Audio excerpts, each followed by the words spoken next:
Hello, everyone. Good afternoon. Hello, Caro, Liz, Monse, Paulina. Happy Thursday. Let me know if you guys can hear me okay or if you can't hear me. Hi, Ben. Hello. Hope Hi, everything is going. teacher. Hello. Good to see everybody. Well, kind of hear everybody. Can't see you. If you guys want to, anytime you want to activate your camera, feel free to do so. It's always nice to see a live human being behind just the title. Or if even you want to upload a picture in your profile, that would be cool. Great. Thank you for confirming that you can hear me. Great. Awesome. All right. Today, guys, Grammar and Context 2. Today's May 21st, 2020.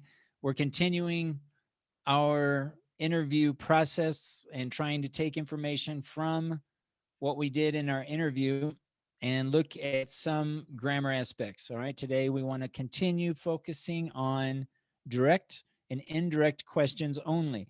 So today we're going to do an activity that only focuses on the questions that you included in your interview, not so much the responses for today. All right. Again, only the questions. All of you did an interview where you interviewed two different people, but you should have included the same questions for interviewing both individuals. So today we're going to take those questions that you developed in your wiki and we're going to work in a shared Word document. And I would like for you to just copy and paste over from the wiki to the shared Word document the direct questions that you included in your interview. All right, I'm going to share my screen and I'll show you where the file is. All right, hopefully now you can see my screen. I'm in Microsoft Teams under Grammar and Context 2. All right, so we want to click Files. And under Files, we're going to click Week 13, since we're in Week 13. And from here, you should see a file, a Word document called direct_indirect questions. Today, this is where we're going to be working. All right, so we can open up this file. Now, what I would do is first copy and paste, go to Grammar and Context to our virtual classroom and go to our wiki under week 13 under activities. Right, all of you has, each one of you has a wiki under second interview results. So if you click here, I would just copy and paste the questions that you have there. I would move those over. Okay, I'm gonna go ahead and mute you. If you guys want to jump in, and I don't like to mute you guys just out of, but if there's a lot of background noise, I'm gonna ask that you go ahead and mute your mic. And of course, unmute your mic and jump in at any time. Again, I want these sessions to be as communicative as possible. I want you guys to be able to jump in and ask questions and make comments anytime. All right. So just unmute your mic anytime to if you want to say something. So what I would do is move your questions from the virtual classroom, from this wiki that you've been working on this week, copy and paste. And it doesn't matter from which interviewee you copy the questions, because again, they should be the same questions. All right, so copy from your wiki over to this Word document. And today, what I would like to do is see both the direct question and the indirect question. So I've included an example here at the top of this document. And you can also look at some of your classmates from Prope A to also see examples. But basically, what I'm asking for is for you to provide your list of direct questions first, your 10 to 20 questions, and then below the direct questions, I would like for you to include the indirect version, the indirect question for each of your direct questions. All right, so pay close attention to the direct question, review your notes about the order the organizational pattern. Remember, we need a question word, auxiliary, a subject, and then the main verb or the lexical verb. That's our general pattern for most of our content questions. There are exceptions. For example, if you have a which question or a what question, then that's a little bit different. But I am asking, in fact, for you to try to avoid those types of questions and really stick to why questions, how questions, when, for example, when type questions. And of course, try to avoid yes, no questions. All right. Avoid two-part questions where you start with a yes, no question and then you ask why. Or you have a yes or no question and you ask a second question, how. So instead of those types of constructions, try to begin with a how question word, right? Try to begin with a why question word and replace the yes or no question with an open content question. As you guys continue working today in this document, I'm going to go through and I'll leave comments as necessary. So take a look at some of the comments. And today in class, of course, if you have questions or you want me to look at a particular question, then today's a good time to do that.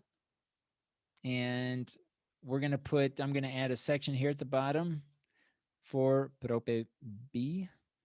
All right, so here at the bottom, we'll add this title. Any questions about, any general questions about today's activity? Any questions about how to find this document or how to access the wiki? Any doubts? Yes, can you repeat where can we find this document, please? Sure. All right, so if you're looking at my screen, I'll go ahead and close this document. All right, so let's begin by going to the team in Microsoft Teams, Grammar and Context 2. Make sure that you're under the General tab here at the top. All right, by default, if you're on a computer, it should default to this channel. And then click. Ben. Yes. Yes. Are you sharing your screen because I cannot see it? Thank you for bringing that to my attention. All righty, let's start again. Okay, can you see my screen now? Thank you, Wendy. All right, can you guys see my screen? All right. This is what I mean. Sometimes I get, whatever. So here we go. We're in our Microsoft Teams and we're in Grammar and Context 2. Make sure that you're in the channel, the general channel. By default, you should go to this channel from the beginning. Here at the top, click Files. By default, it should show a post probably. So make sure you select Files and then go under week 13. Right here, week 13. Under week 13, click on that link and select the file, the Word document that's called direct_indirect questions. This is the document that we're going to work in today, right here. So click on this bad boy and then it's going to open up depending on if you're on a mobile device or you're on a computer. All right, if you're on a mobile device, you're going to need the Word app, okay, to be able to open the document.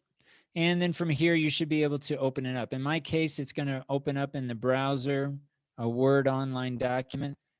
But today, this is where all of us are going to work simultaneously, moving your questions over, editing this document, and I'm going to provide feedback in the form of comments.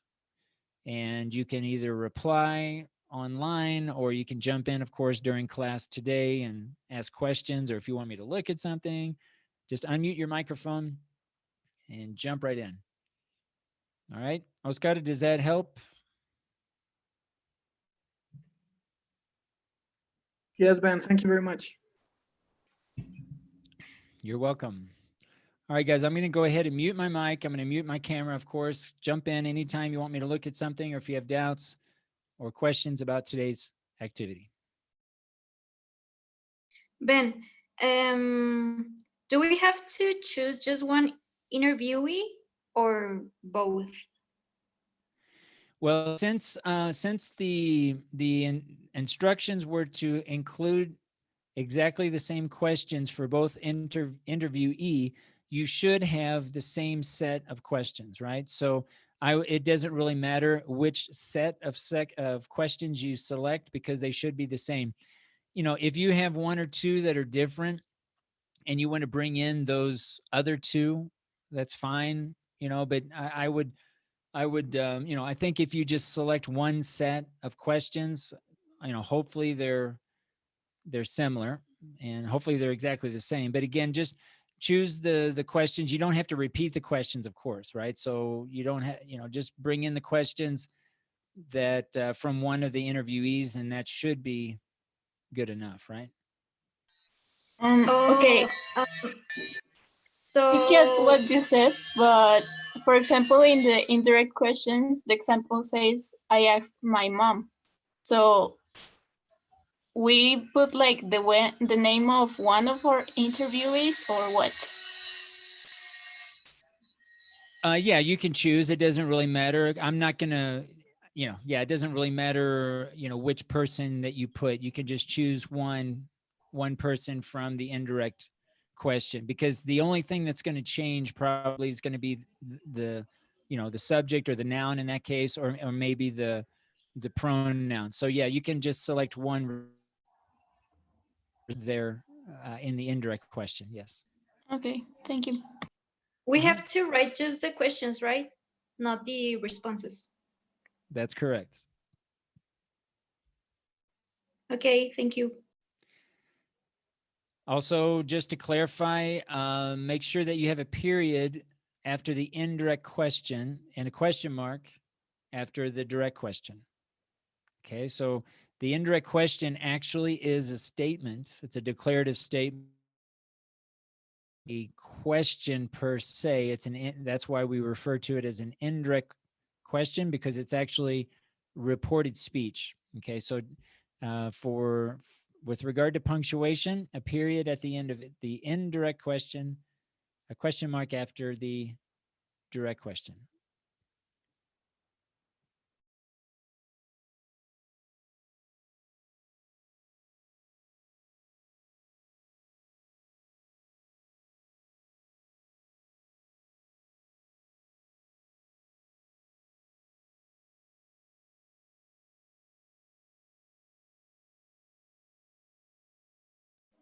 Ben,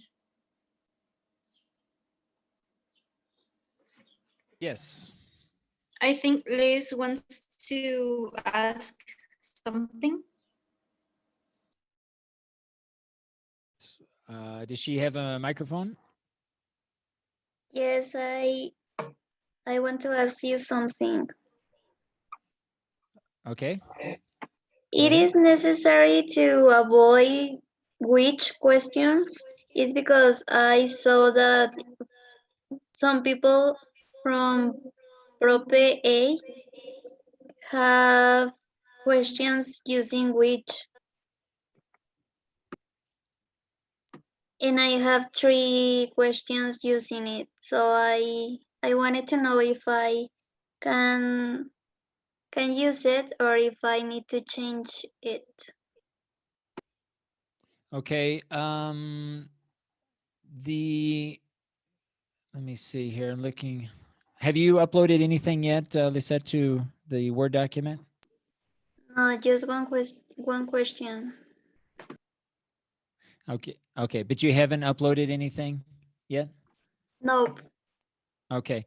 Yeah, for now, go ahead and include the which questions. In some cases, some of you, and I say some of you, Prope A and Prope B, some of you included yes or no questions, right, in this document, right? So I'm assuming maybe some of those questions came from the interview. And I was recommending from the beginning not to ask yes or no questions. So if it turns out that you did ask yes or no questions, that's all right. Now for this exercise, try to avoid yes or no questions. If you have a few which questions, that's fine. if you want to change the question, even though it's not exactly the question that you ask in the interview, then feel free to change it or modify. I'm not trying to verify. I'm not going to know if what the questions you ask were truly exactly the questions that you asked in the interview. And that's not the point of this exercise. What I want you to do is to get a lot of exposure and practice with content, open content questions. And the key here is open, right? And I want you to see the difference between asking a which question and a what question, right? And how long. Those types of questions, those are closed questions, because you're saying, okay, which one is the best? Which fruit tastes the best? The apple. That's a closed question, right? So which questions and what questions are closed questions.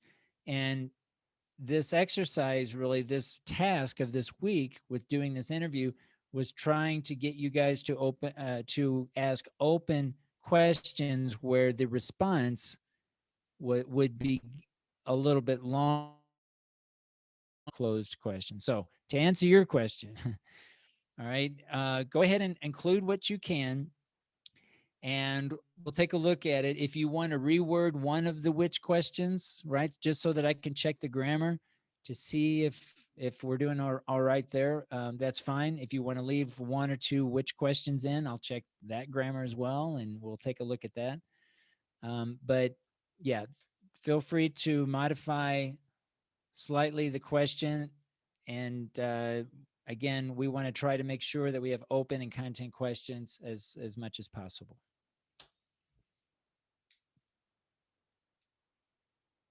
Okay. Okay, thanks. You're welcome.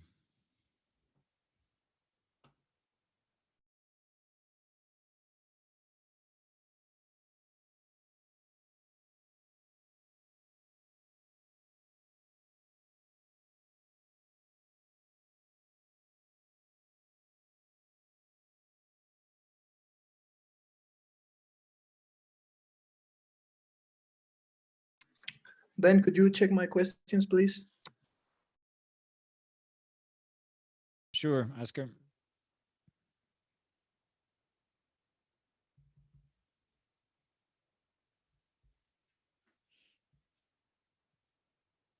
When you guys are writing out your questions, your direct questions or indirect questions, think specifically. Try to maybe in some cases add some phrases and clauses. Try to avoid demonstrative pronouns and adjectives, and try to avoid the personal pronoun it, to try to be a little bit more specific. All right, Oscar, let me take a look. Let's see.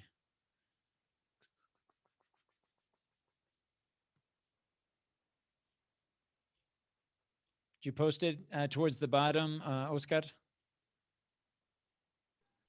Yes, I did, but I cannot see them now.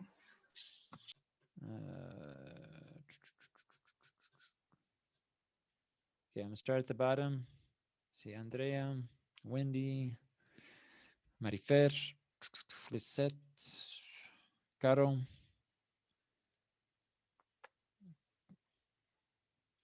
Claudia. Yeah, I don't. It looks like something maybe because I don't even see the heading. I don't know if something got accidentally deleted. Well, I Can just you? posted again.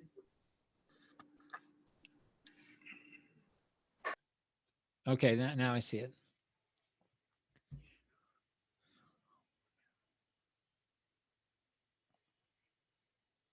Okay, I'm looking. The first one looks fine. The second question grammatically is fine, and I know what you're asking. But I'm wondering if, let's see, how was your first reaction?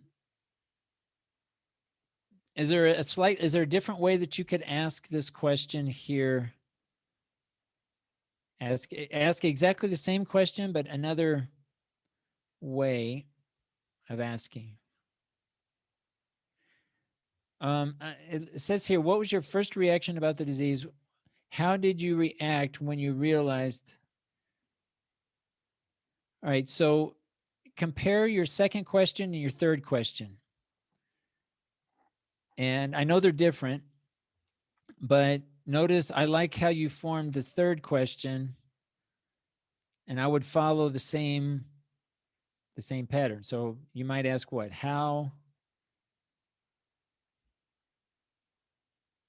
what? You have any ideas? How would you rewrite that?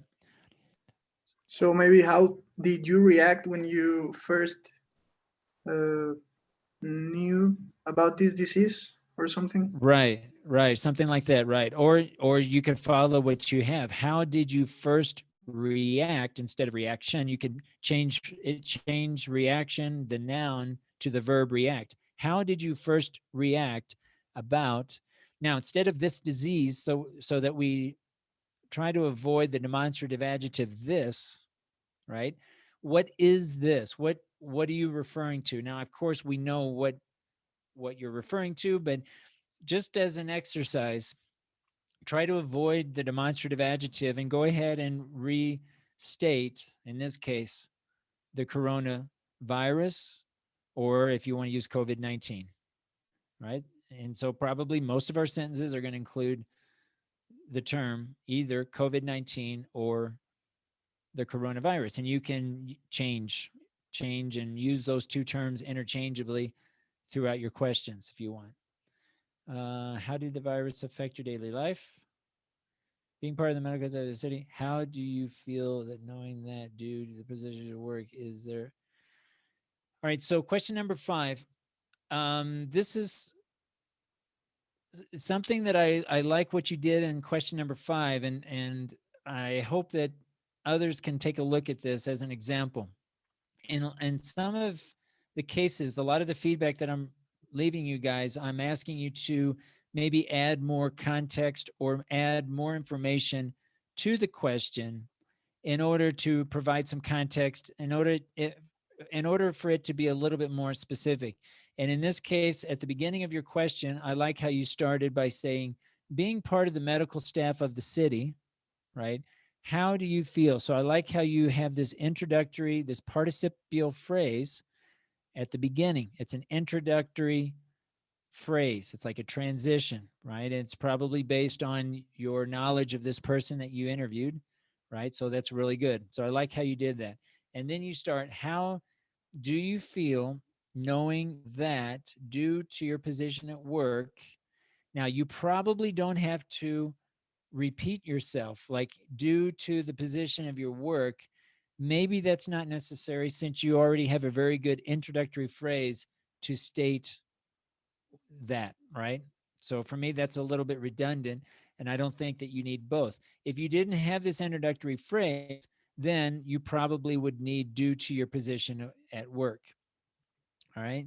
So in this case, I would rather keep the introductory participial phrase at the beginning and then say, how do you feel knowing that? And then what do you need after that? That there is. So here we have to be careful with the word order. How do you feel knowing that there is a big possibility of being in contact with, all right, being in contact with infected people? All right. So just a couple of things. Word order, there is. So here, because, oh, but this is a direct question. But how do you feel knowing that? All right. So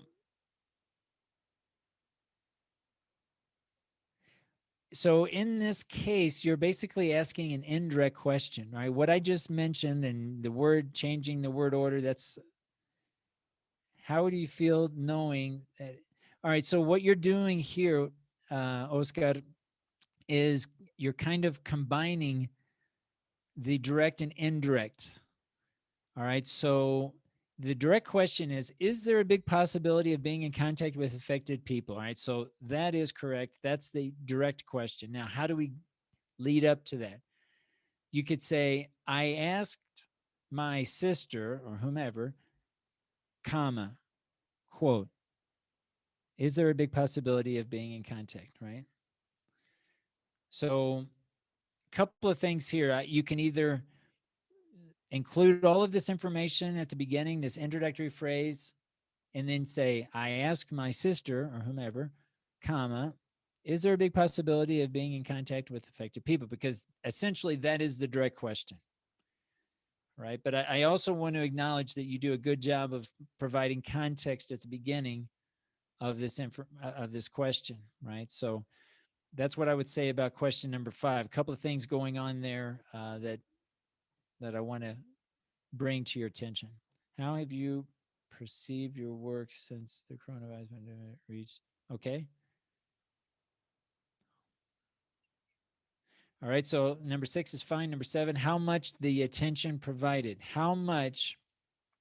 What? Take a look at number 7.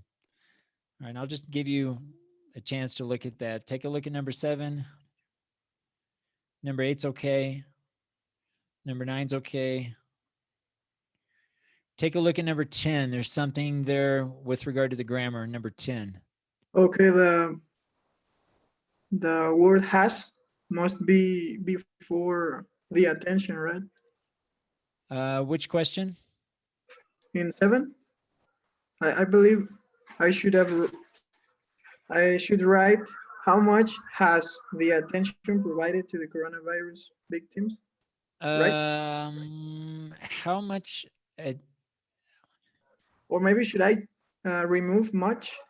Only how has the attention? Well, okay, so it depends, right? So how much you're asking, how much of something is either happening or occurring or resulted.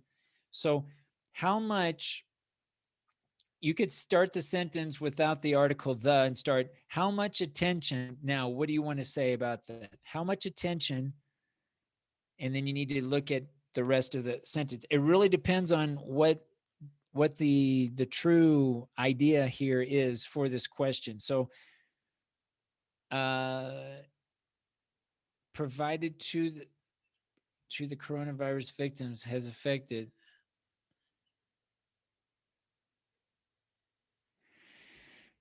Yeah, so take a look. I want to give you a chance to take a look at it. You've got basically attention, the attention, that's one part of your question.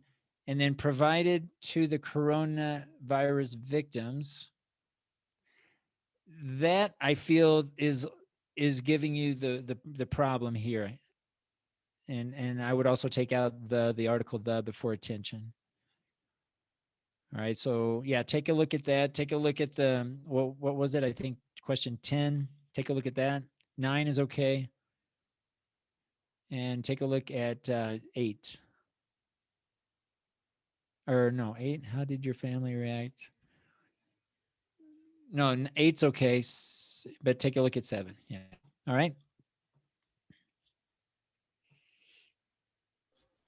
Okay, so going back to number 5, the direct question is okay, and then should I change for the direct question?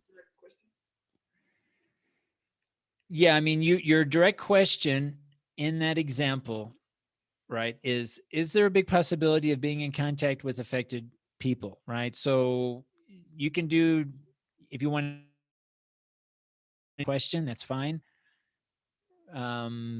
Or you can state, I asked my sister, comma, quote, and then present it that way.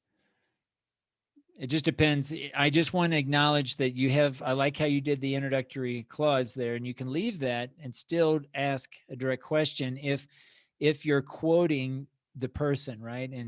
And that's also a way to do it. A lot of you are not doing that, and that's okay too, because I didn't ask everyone to do that, but that's how you can ask a direct question, by saying, my sister stated, my sister mentioned, comma, quote, right? Or I asked, I'm sorry, I should say, I asked my sister, comma, quote, is there a big possibility of being in contact with affected people? Yeah, so it would be in the first person. I asked my sister. So you could say, being part of the medical staff of the city, comma, I asked my sister, comma, quote, is there a big possibility, right? quote, quotation marks, and then a question mark, right? Okay, but Yep. I think the main question here is how do you feel knowing that there's a big possibility? That's fine. So just introduce that. You're doing that. You can say being part of the medical staff, or yeah, being part of the medical staff of the city. I asked my sister, comma, quote, is there a big possibility of being in contact with affected people? Quotation marks and period. I think I said question mark at the end, but you need actually a period in this case because it's you're reporting on the question. All right, does that make sense or not? I'm trying to keep as much as what you already have. It's a little bit different than the rest of the examples, right? Including your own, because the rest of them you're just asking the question, which is fine, right? But because you have all this other information, right, we can make it work by you reporting the question and just quoting what you asked in the interview.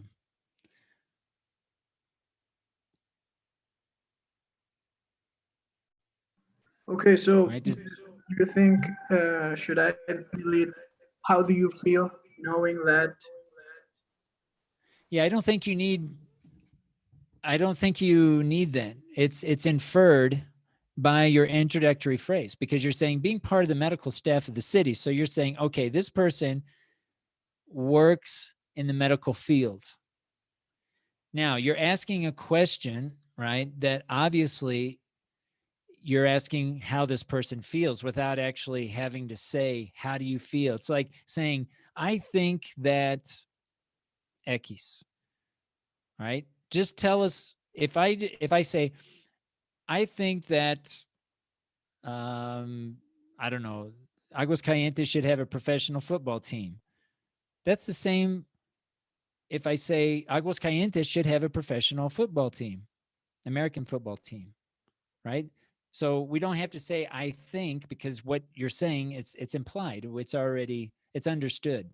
So that's what I'm trying to say here is it's really understood that you're that what you're asking is how they feel or knowing that, you know. So again, I think it's redundant. I think by saying how do you feel knowing that due to your position, right? And if you kept that in, you would have to change the order. It changes the whole thing because you have to say you have to change the word order. And now you have an indirect question. You don't even have a direct question anymore. So in this example, just compare it with the rest, right, of your questions. Now, is there a big possibility? This is a yes or no question, right? So then I would ask, what about a question where, what about a content open question, right? Is there a way to convert this to this for this purpose, right? Is there a way to offer an open question for this one?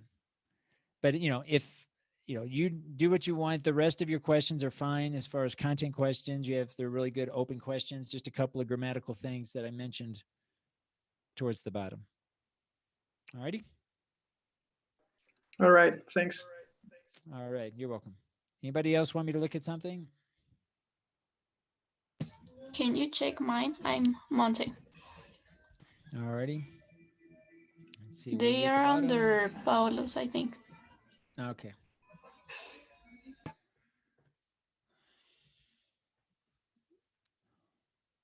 All right, so let's take a look at your first example. Pay close Ben, attention. I have a question. Okay. Go ahead. What was like the rule that we use to know if we have to leave the verb tense in present in the indirect question, or we have to change it to past? Oh, For okay. example, I remember live. that it was something like if it is a true statement or something like that, Yeah, so if the answer is something that's still true to this day, right? Then many times if the question was in the present tense, you can keep it in the present tense. But it really depends on the impact of the answer in terms of how relevant it is to the present, or whether it's better to reflect the answer in the past. So you can try to think of the answer, um, you know, but as far as this activity goes, it's irrelevant because it's just the question. But uh, it just depends on how relevant the answer is to the present tense.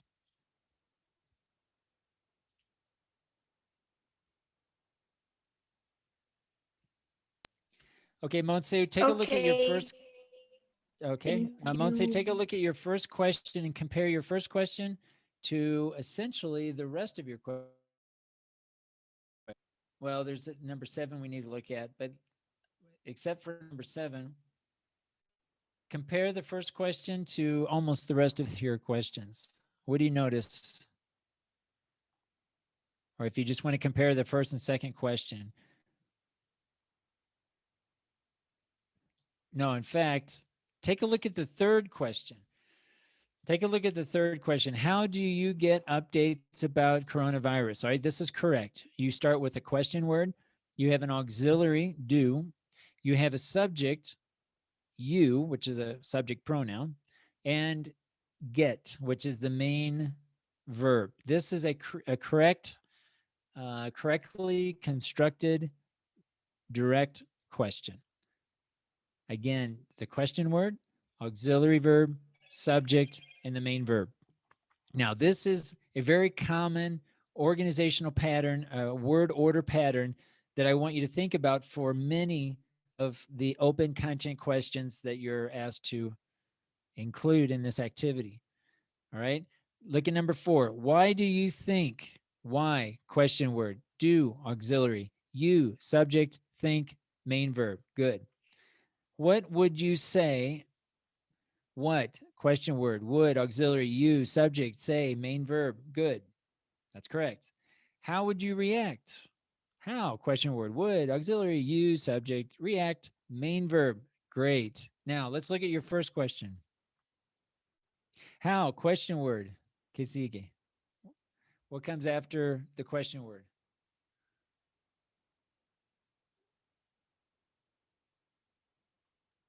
What do you think?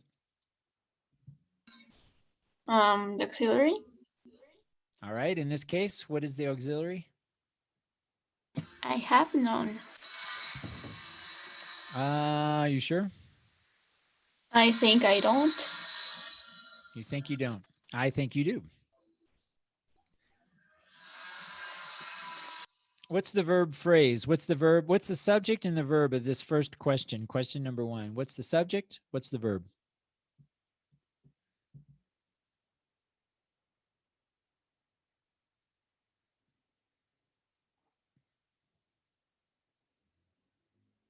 Well, I guess the subject is social distancing. That's correct. And what's the verb or the verb phrase? Has affected. That's right. So, what do you think? How is the question word? Is the question word followed by?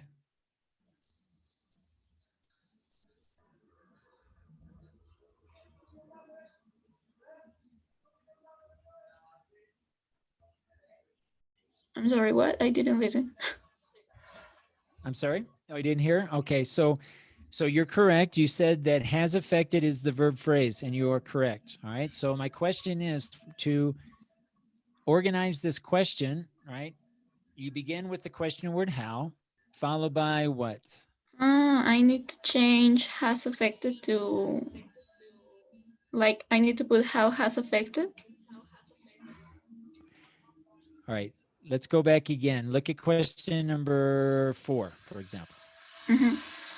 Why is the question word, do is the auxiliary, you is the subject, and think is the main verb. That's correct, right? You did that very well.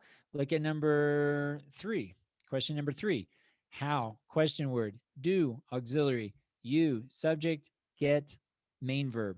Good, that's correct. Now let's look at the first question again.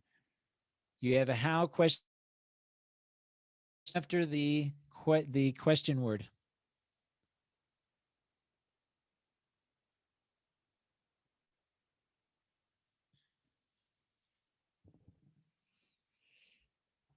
What do you think? Then I just have to change has. All right, so what comes after how? Has. All right, followed by what? How has, Social distancing. yes, affected your daily life? Okay. Remember that, well, let me back up. What verb tense do you have in this first question? Which verb tense? Past. Past? Okay, what's the verb again? What's the verb phrase?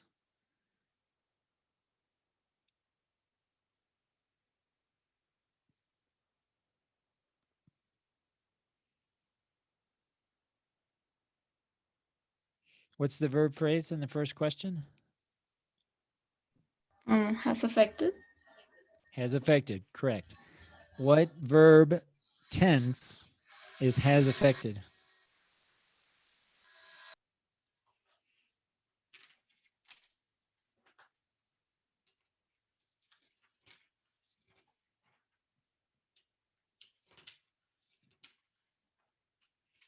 What verb tense is has affected?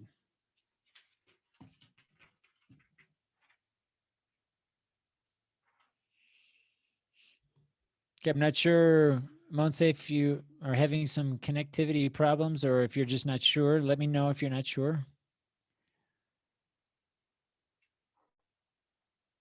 Or I don't know if you can hear me.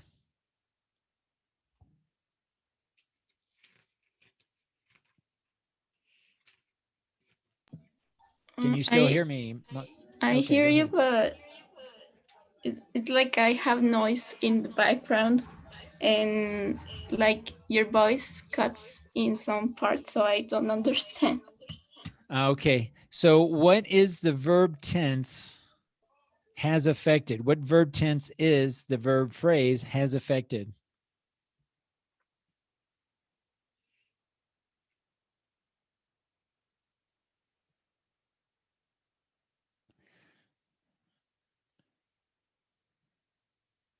All right, so we're having some problems here. Hopefully, when Monse, you can come back to the recording. I'm going to go ahead and try to explain this. And again, if you're still having doubts afterwards, we can discuss this.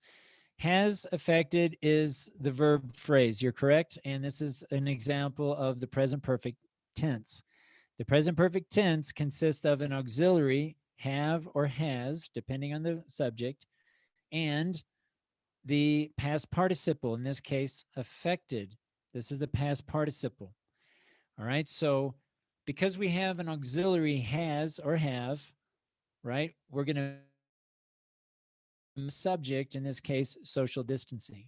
So you're going to have how as a question word, followed by has, the auxiliary, followed by the subject, social distancing, followed by the main verb, the verb in the main form.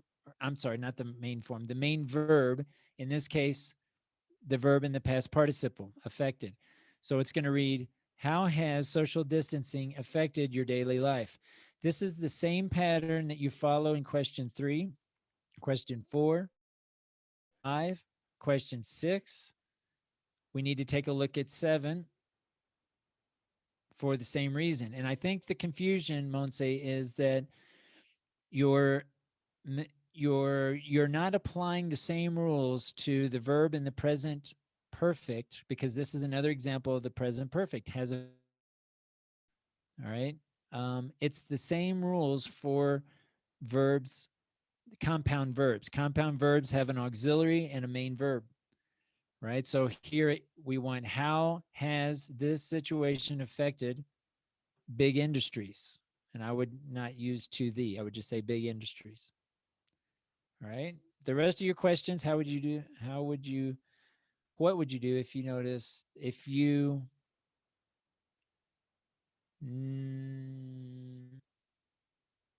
I would take a look at maybe use a different verb tense here for notice.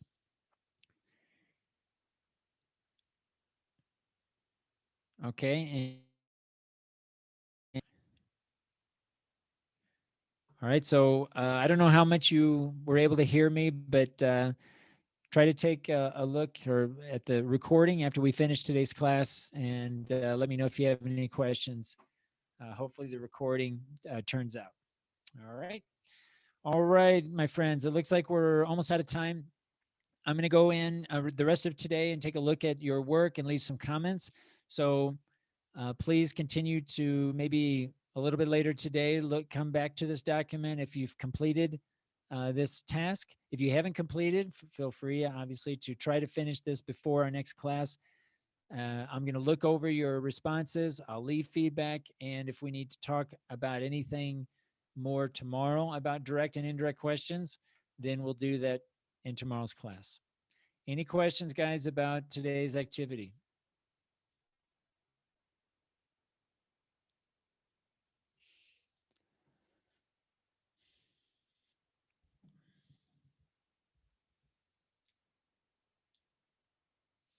Okay, if there are no more questions, then I think we'll stop for today, and we'll pick up tomorrow where we left off today. Enjoy the rest of your day, and we'll talk to you guys tomorrow. Take care.